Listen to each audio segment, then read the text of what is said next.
All right, idiots. All right, idiots. How are we? How are we? Well, how's things for you? Well, it's been no time at all. I've just took my jacket off.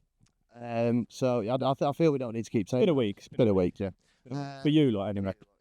In that, yeah, time beyond, and it might be this week, it might be last week, might be whenever. Your man from Kneecap's going to prison, possibly. Probably. Probably. For waving a flag. So, where are the free speech dars? I can't hear them. Can you? No. Mourinho. No, Fucking, can't hear him. yeah. So there's a man there of a rap band, a musician, who is saying things that are protected under artistic expression and freedom of expression. Yet has to then come out and deny it so he doesn't go to prison, which is fair enough. So why can't where are these? Where is your Lawrence Fox, Mr. Free Speech? Where have you gone? I don't hear you wanting Liam O'Hanna to be freed, do you? No. That's the thing. It's free speech when it suits them, isn't it? Yeah. Also, there's a common denominator, isn't there? Mm. If you speak out against... Yeah, Kneecap, Irish Republican band who've been saying stuff. Got DJ Pro V. They've got a guy literally. They're named after two different things of the IRA. Kneecapping And Provost and the provisional IRA. That's what that means. And no, that's all right. Do that for 10 years. Yeah, So right. I am Irish. I do have a Chocky Allah tattoo there. The IRA has, without question, attacked Britain before. Yep. Famously. The nation of Palestine, however, has not. Never. It was colonised by Britain. But saying free Palestine, fuck Israel, that is what will lend you in terrorism court, not saying the Irish Republican Army's class, which it is, but yeah. It's it's This is a character. thing is, it wasn't unprovoked, was it? Yeah.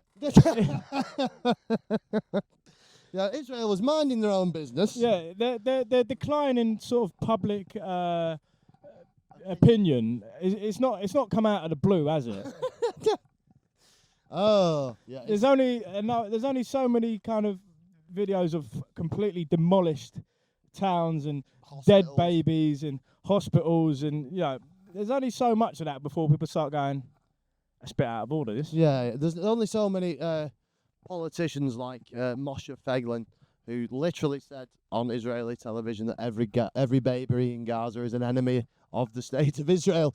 There's only so many times you can really say that kind of thing and enact that kind of thing before people take a bit of a dislike to. Yeah, because famously, babies, possibly the most innocent people, by virtue of literally knowing nothing and being around the shortest amount of time. Because babies essentially, the first... No, this is going to be... This is a father speaking, by the way. The first year of their life is pretty much just about surviving.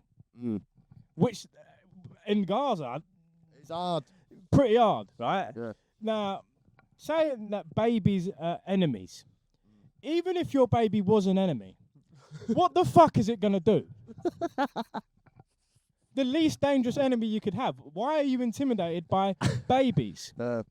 Almost as if the foundation of the state of Israel is fundamentally racist and a supremacist ideology of Zionism. Yeah, it could be that. Could be. But yeah, it's almost as if it's like the. So I think we're gonna go, not to go too crass, basically, not to go too crass too early.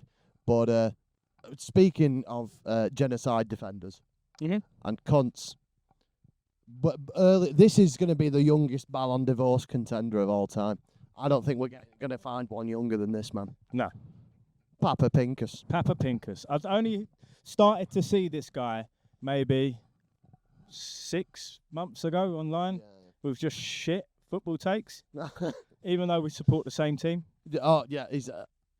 So he's going straight into the Ballon divorce for, first of all, shout out to Scream Rock Podcasts. Eugene, the former Cultures Twittersman, who tweeted this about how it looks like he's kicking a cardboard cutout of Keir Starmer in a dream. Put the tweet there. But this is just put the video there as well. Papa Pinkas outside Buckingham Palace. In a suit. In a suit.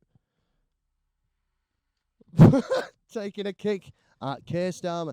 Now, A cardboard cutout, which he's paid money for, to make. and he's taken to Buckingham Palace, which is not where the seat of government in Britain is. I think he meant to take that to the Houses of Parliament. I think he did. But maybe The fell king- foul to being a thick cunt and took it to the royal palace. The royal residence of Buckingham Palace. Fell foul to being a thick cunt. Oh, that's good. Oh, that's it. That's a running bit now. He's fallen foul. He's fallen foul to being a thick cunt. Oh, right. Look, it's a perfectly reasonable thing to do to hate Keir Starmer. Oh, it's perfectly It's reasonable. perfectly As we reasonable. demonstrate. And in fact, I'll give you a little look behind the curtain. I'm not a huge fan myself. But Oh, in all honesty, just doing stuff like that, it's just such divorced behaviour. he's so divorced. And also, one thing I will say about Keir Starmer, right? I think people hate him just because he's Keir Starmer. Yeah, definitely. Like, I feel like it's the thing with like we said with the Tansky in the previous episode. Like, it doesn't matter who's doing what the thing they're doing is. It's who's doing it. Yeah, It's the same thing with Starmer. Yeah. Like, if Rishi Sunak or Boris Johnson had the exact same body of work as Keir Starmer, They do. well, yeah, yeah, true. But they wouldn't get half as much hate. But Oh, yeah. I'm trying to find. I'm just. also, he's a Zionist. He should absolutely love Keir Starmer. Yeah, exactly. Yeah, and as well, he's got. He can't fucking decide what team he supports. Like he was doing a Charlton video the other day. Embarrassing from Charlton, by the way, to have someone who's known for doing pathetic monologues about Arsenal to do your playoff video tweet. You're a club of your own. You've fucking 100 years of history, Charlton. You're playing at. You're deep south. What are you doing? What are you doing? Anyway, yeah. So that's a very young to be a divorced man. Really, what's he got to be? Early 20s. Who's the youngest person to win the Ballon d'Or? Who's the youngest player to win the Ballon d'Or? Messi, 07. It's got to be Messi, innit? Yeah, we'll find. We'll put the Messi didn't win it in 07 though. No, Kaka did, but I believe. Yeah. So, Papa Pinkas. It's a fucking shit name. Terrible name. What does it mean? It means fuck all. So like he says in his ramble here. Put this up here again for you. I am a Jew, a proud Jew, a British Jew. Nothing wrong with that. Nothing wrong with that at all. What is happening in the Middle East and the consequent backlash I and many other British Jews have received. What backlash? Is that the main issue with what's happening in the Middle East? Yeah, you. How it's affected you. I understand, right? Will there have been some definite, a massive increase in anti-Semitism? Absolutely. Yes. And why is that? Because the state of Israel literally conflates itself with representing all Jews and says that all Jews are Zionists. Right. So, but the real tragedy of what's going on is, look, it's wrong that anti-Semitism is on the rise because of what's going on. However, it's not the main headline, is it? yeah. It's Tens of thousands of dead women and children is probably worse. Yes. I think murder is worse than racism. Yes. I think we've cleared that. Both wrong. One's more wrong. Yeah, both wrong. One's a little bit more wrong. So it goes on. My Zionist beliefs do not, capital letters, go beyond the fact that I believe Jews should have the right to at least one place to congregate in this world. You have one. Europe. Called North London. Yeah. What are you talking about? There's so many places. Prestwich. So many places as well. Talking about, lad. Oh my God! I was like, right at the time of the foundation of the state of Israel, was there a reasonable paranoia that Jews couldn't live of course. Yes, there was. But does that mean you can go and kick somebody else out of their country? No, it doesn't. Does it mean that now, in almost 100 years later, surely, I think you could say New York is a safe place for Jews to live. New York, London, Paris, Hungary. Well, maybe not Hungary. No, there's loads. I bet, but there's loads of Jews in Budapest. There is, but Viktor Orban's a proper anti-Semite. Oh right, okay. What is he in power? Is he? Yeah, he is. Yeah. See, yeah. So that's that Look one. at that, clueless. Yeah, but see, Need to brush up on my Hungarian politics. but someone like Viktor Orban though is someone like Viktor Orban is a ally of Israel, yet basically a neo-Nazi. So what does that tell you?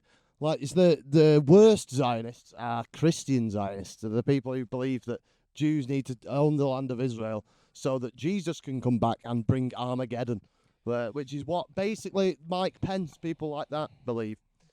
So it's just not going to happen, is it? Yeah, yeah, that's a great argument against evangelical Christianity. It's just not going to happen. It's not going to happen. You'll be waiting a long time, to be honest. But yeah, I mean, surely at what point? I mean, obviously I'm not a Jewish person, but I have seen Jewish people come out and say, I can't turn a blind eye to this. Yeah, because it's basic. Are they anti-Semites? No. That's what they said. They accused Bernie Sanders of being anti-Semitic at one point, didn't they? So Bernie Sanders, a Jew from Brooklyn. Yeah. I think, and someone who's not been like that good on Palestinian issues anyway, as well, like refuses to call it a genocide, for instance. Like, we still call him an anti-Semite because they don't believe in. Because he doesn't believe exactly what he's not as genocidal as they are.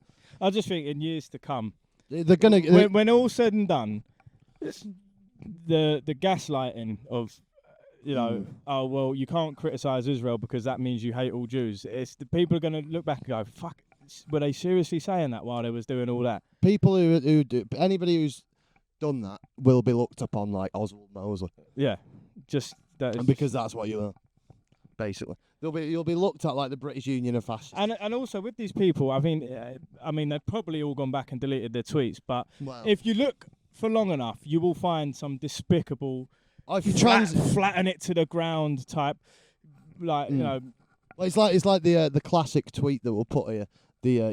Translating a tweet from Hebrew to English is like discovering a lost page of Mein Kampf. It is.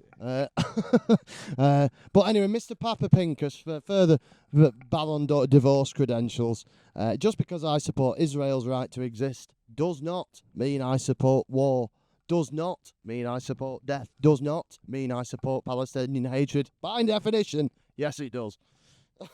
If you say, like, Israel's right to exist is not like thing of what Israel's right to exist in the way that the Netanyahu government means is the right to completely overtake Palestine, isn't it? Yeah, completely overtake Palestine, but also even before flatten it. Yeah, but before now as well, what it means the right to run an apartheid state where if you are Palestinian, you are not allowed to vote for the government that rules over you. Yeah, it's the same as South Africa. But because it's not literally black and white, it's fucking. That's why I think that's what people get caught up on. Oh, it's complicated. It's not complicated. It's apartheid South Africa. The white people were wrong. The black people are fighting to live. So the black people in this case are the Palestinians. The white people are the Israelis. So yeah, and yeah. You can't look at it now. You can't look at it now, because I get when things kicked off again after October 7th and all that, I can get people that probably didn't know too much about it were probably like, well, they did get attacked by Hamas and all this, and it's like you can't look like what's the death toll now? Hundreds of thousands. You can't. There's no justification for that. If you go on the death toll, the pages, the first 18 pages, the ages of all the people dead are under one. They're all 0 years, so they're under a year old. What point does it? Yeah. How are there people defending this? It's mental. Absolutely mental. I think it's the thing of though. I think everyone under a certain age, anybody who spends a lot of time on the internet, so basically even sort of right wing people, and obviously very right-wing people hate Jews anyway for Yeah. a different reason. But anybody sort of under the 45, even if you're not into politics or whatever, if you spend any amount of time on Twitter, even Instagram, even, you know, so like Miss Rachel, if you've got a kid and you've seen what, you know, Miss Rachel is going, you're better qualified to speak about this because you got a kid. Up the Miss Rachel. Up the Miss Rachel. Up the Miss Rachel. But like, hero.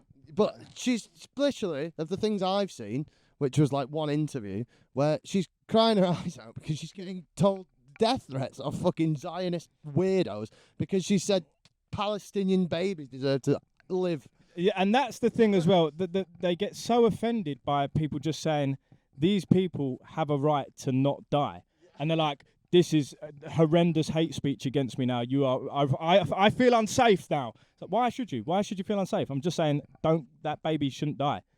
But Miss Rachel is a teacher who started a YouTube account, and she just loves her job. She just really cares for the development of children, and she does these videos. They're a little bit jarring when you first start whacking them on for the kid and that, but yeah, she genuinely is just a really lovely person, and she come Comes out across as, obviously I don't have a kid, and I'm not a weirdo who watches kids TV, so I don't know who she is. But I saw one interview. She's just with a fucking Palestinian family, and she's like fucking, you know, it's just anyway. Yeah, it's mind-boggling. It's mind-boggling. But yeah, Miss Rachel fighting the good fight.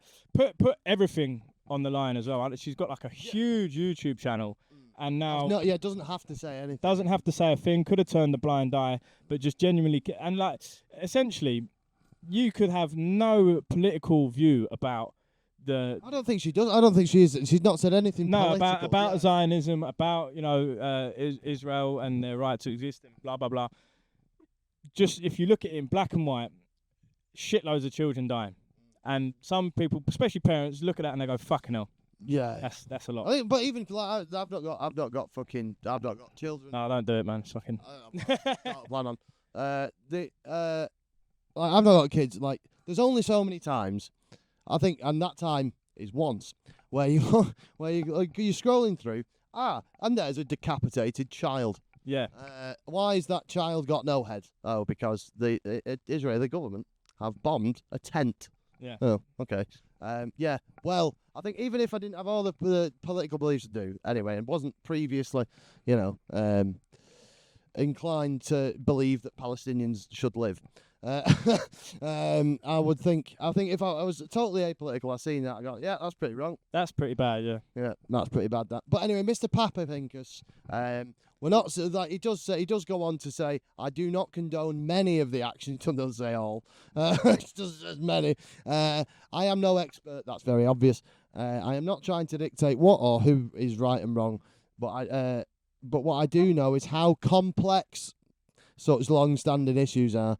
And it's standard. Just because I'm and then blah blah blah. Just because I'm a Zionist does not mean I support genocide. Yes, it does by definition. It does. But yeah, so that's. But anyway, he's a cunt anyway, and he wears an Arsenal fan. He wears Charlton tops, which is ridiculous. Not on. Yeah, and he's going in the Ballon divorce. That was a bit serious. Do you want to do? Very serious. Do you want to do? Do you want to do some bit of light relief? Let's do a bit of light relief. Bit of light relief. Sometimes Ballon divorce necessary, again. Right, Mr. Lawrence Fox. Lawrence Fox. This is fucking blockbustersman. What we on? 21. Sound. Would you got no edits in this one, really? Have we? Oh, there's loads. Oh, is it? Where's Lawrence Fox? He's on episode 8. Keep it together. George Galloway. Oh, you've got Lawrence Fox on there. Yeah. Yeah. Do you want you do Lawrence Fox? I'll do George Galloway. Right, now for something a little bit lighter. The competition you all love. A bit of we're moving on from genocide to Lawrence Fox To divorce. Yeah. to a quintessential divorcement. Yeah, the Yeah, most divorced man, I think we've arguably. mentioned him in every episode so far. Yeah. I think we have. So it's hard to see for me how he doesn't win the whole thing. We've had dark horses. We've had your Dominic Frisbees. We've had your Element Millers. We've had your Ashley Colemans. It's the quantity of divorced action. Yeah, he's just got such a rich history. Yeah. It really is messy. And It's Messi's calendar year in 2012 where he scored 91 goals or where it is. He's just... oh yes. That's an article about who he is. Where's the? Where was the Lawrence Fox one? Click on it, and should be an And burning LGC. No, yeah, just a. I'll do Lawrence Fox, and you'll do Galloway. Yeah, got it. We'll leave that intro. That intro is fine. So, yeah, Mr. Lawrence Fox, we're here. He's here. He's ready. Quintessential divorce seaman. There's just so many hits, isn't there, Tom? There's just so many good ones. Just the body of work is just top tier. We've got, of course, famously, when he burnt the LGBT flag in his back garden. Almost charged with terror offences for telling people to cut down ULEZ cameras. Yeah, so we've got obviously divorce from Billy Piper. That's where his head fell off. We've got his music. That's not this year, so it can't really be put forward for contention. You can hear the pain in his voice. Yeah, he's not really done much this year. Really, he's more of a legacy. Caught the whole time. It's the most divorced thing you could do. He's a legacy pick, really, isn't he? It is, yeah. He's a legacy pick, but this is the first Ballon divorce. We'll keep it yearly from now, and he's going to have to earn his spot next year. Yeah. But for now, this is, but what I did find was an article in The Standard, proper journalism, where we've been, So, yeah, first line is Lawrence Fox has denied encouraging people to damage ULEZ cameras in London. But what we're looking through here is his family history. So this is perfect crossover on the Vulture Authority YouTube channel for my work on my anti-nepotism work, Tom, because it just goes through how did Lawrence Fox get his start in such a fine actor. Was it not through merit? It wasn't. Oh. It was, you can't be the supporting actor in a drama like Lewis without earning your stripes. So what makes the Fox family different is they really do share a talent for being behind the camera with countless accolades and credits between them. It is possible that their dynasty really might be one of showbiz's most established family trees. Well, so Robin Fox. Tale begins in... I've clicked on the wrong... Oh, don't go on to the... No, don't swipe for articles. Why that thing? Right. So, Robin Fox. The tale begins in 1913 with Robin Fox, who was born in Westminster, London, even though he was technically an FO baby in 1913. His mother was the sister of stage actress Lily Hanbury. Hanbury's first cousins were all actors in Victorian theatre, including the famous Ellen Terry. Known as an infamous philanderer, Robin was not an actor, but he was a theatrical agent and the chairman of the English Stage Company. Oh, okay. Edward Fox, 1937.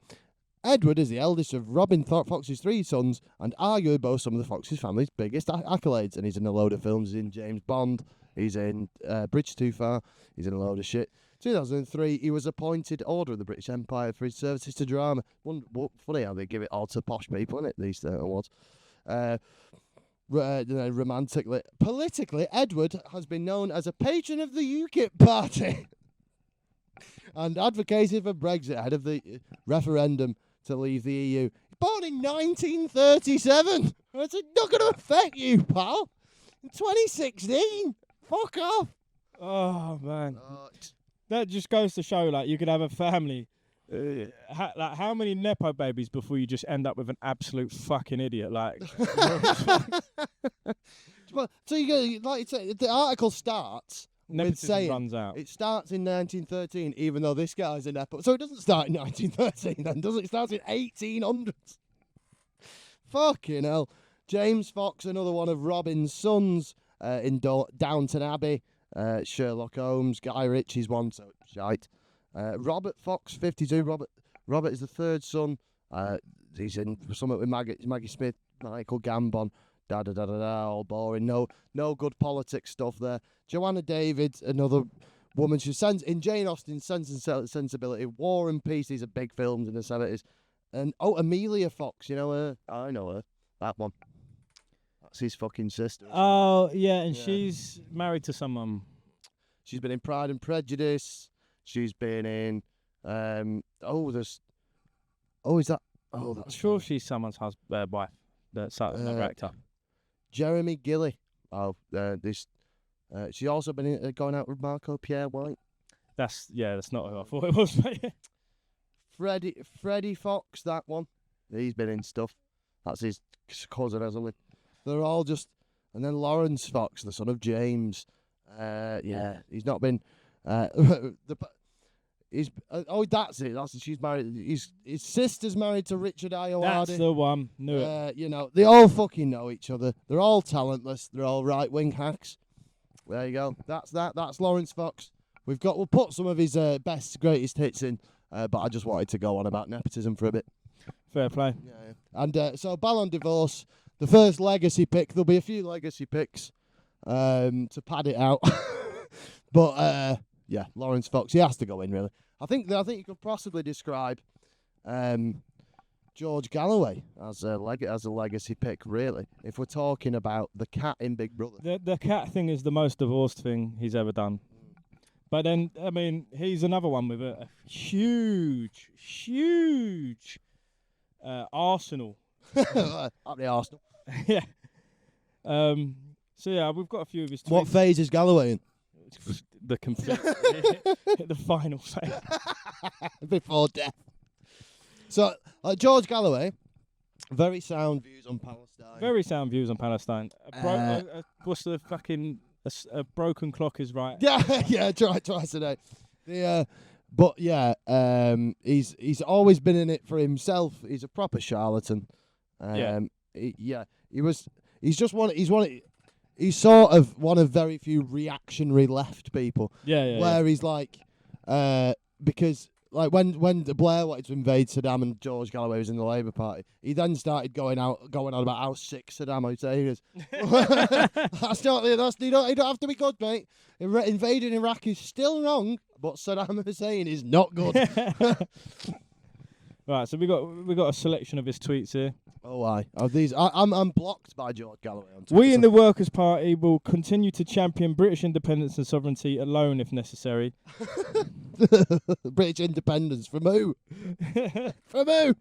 We will oppose the democratic atrocity of one man reversing a referendum decision of 17.4 million people. Keir Starmer, who fucking ensured Brexit happened by making sure by putting a knife in Jeremy Corbyn's back. That fellow, you mean? We don't want a Swiss roll deal or a Polish pie deal. What's a Polish pie deal?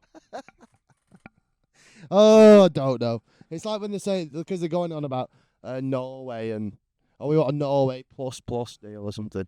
But like a Polish, but like that's just dar behaviour, innit? That's Ballon Divorce. We don't want the Swiss roll deal or a Polish pie deal. We don't want anything to do with the warmongering, censoring, election rigging, thieving house of horrors that is the von der Leyen Germany of the monarchy. I think that's a hallmark of the Ballon Divorce, especially politics-wise. Is like the really forced portmanteau. Yeah. Like just chucking like 5 of them in. Just so the sentence no longer. Yeah. We fought for an independent Britain, and we meant it, even if others didn't. Who didn't? Yeah, I think he's trying to be like left wing Farage, isn't it? Yeah, pretty much. It's not gonna work. They all hate you as well. Oh, Now we're all good. Now we're all good. Hold on. Oh. No, we're good. We're good. Sure? Yeah. Delay. Yeah. No worries. No, I did turn myself off. Oh, no, do you know what we've done? What? We're both coming out the same thing. It shouldn't be an issue. Oh, right, okay. That's why. Got another one here. The reason for fuel poverty is net zero ideology. Remember that when you glimpse crocodile tears from the zealots. Zealots. So that's Do do that again. Dyslexia coming through. Just pause that a minute, mate. Zealots. Just want to have a look. See, oh yeah, we've had to edit that because, well, Tom's dyslexic and we forgot about that. So yeah, look at if you ever have a go at Tom's reading of tweets, you're being ableist. Remember that. Yeah. The reason for fuel poverty is zero ideology. Remember that when you glimpse crocodile tears from the zealots. Workers' Party, GB. Yeah, it is Zealots. just zealots. Yeah. Yeah, that's it's just left wing Farage and it's shite, isn't it? Yeah. It's shit. But yeah, there's your Ballon divorce. You got 3 today. I think Papa Pinkas takes that for me. He does, but the thing I'll finish with George Galloway. 22 years old. Unbelievable. It's the thing of being like purposely contrarian. Yeah. That's such a divorced like tactic, isn't it? That It's just you know what. fuss for the sake of it. I think you could accuse us of doing that, but we do all. These are all genuinely held beliefs. So I think they're reasonable as well. yeah, but I mean, I know what you mean. Where it's like Mark Goldbridgeification. Yeah. Well, like he's clearly a character, isn't he? But I mean, it's where like there's only so many things you could do to yourself on the internet before you do start to lose your soul. Do you reckon football content creators / streamers are the reason for the downfall of Western civilization? They're up there. They're up there with Lol Young, with nepo musicians like Lawrence Fox, really. So there you go. I think that rounds it off nicely. There you go. That's nice. So that's a point summed up, innit? That was Israel and So Lawrence Fox and George Galloway and Papa Pinkas. solidarity with Kneecap brothers. Free Palestine. Even though you did rob me Joy Keane dartboard line that I tweeted at you, what it's for your film, I think you did, but it came out a while later. Well, I'm willing to forgive you for that because you have put your neck on the line, so you can't say fairer than that. So yeah, that was very get in there and make it about you, innit? But anyway, yeah. So we've just Gary Lineker ourselves anyway. Yeah. Catch us next week on Match of the Day. Catch us next week when we'll be in prison as well for having opinions. Go bye, idiots. Give us a ring on the. Starmer's Britain, you can get put in jail for hurty words. Which is only true, really, if they're hurty words about genocide. But yeah. Yeah, there you go. There you go. Beautiful. Don't kill babies. Yeah, don't kill babies. Free Palestine.